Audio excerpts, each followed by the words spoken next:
আল্লামা সাঈদীর মতো একটা রত্নকে তিলে তিলে শেষ করে দিয়েছে।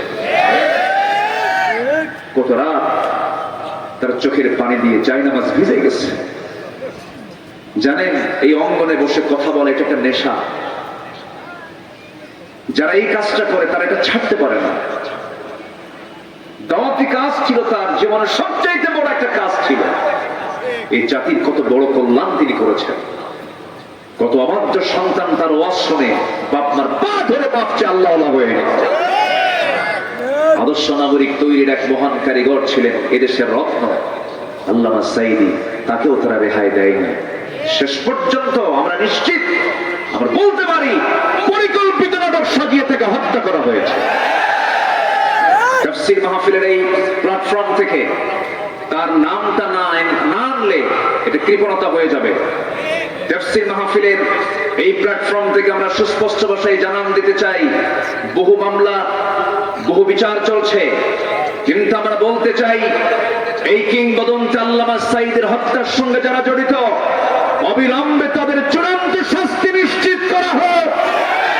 রাজি আছেন কারা কারা? হাত উঁচু করে দেখেন মুসলমান।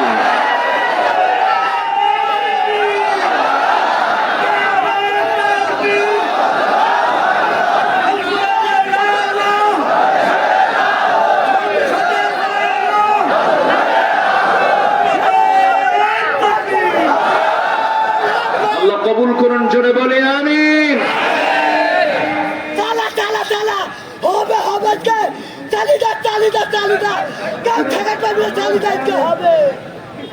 সম্মানিত ভাই,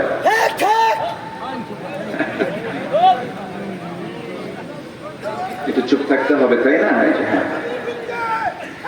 সারা বাংলাদেশ থাকবি। মাশাআল্লাহ, এই তো আমি ফেল পারতেছি না, ব্রেক ছাড়া গাড়ি দেখতেছি। থামেন, আমার দিকে তাকান।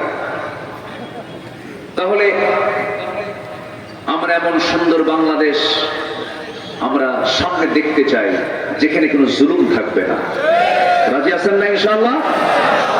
আমরা দরজা খুলে ঘুমাবো, মানুষের সম্পদের দিকে কেউ তাকাবে না। নারী চলবে, পর্দার পরিবেশ নিয়ে চলবে, কেউ উন্মাদনা উত্তেজনা নিয়ে তাকানোর দুঃসাহস করবে না। এমন একটা জনপদকে আমরা দেখতে চাই ভাই, মন থেকে দেখতে চান সবাই। এই জন্য দরকার কার বিধান?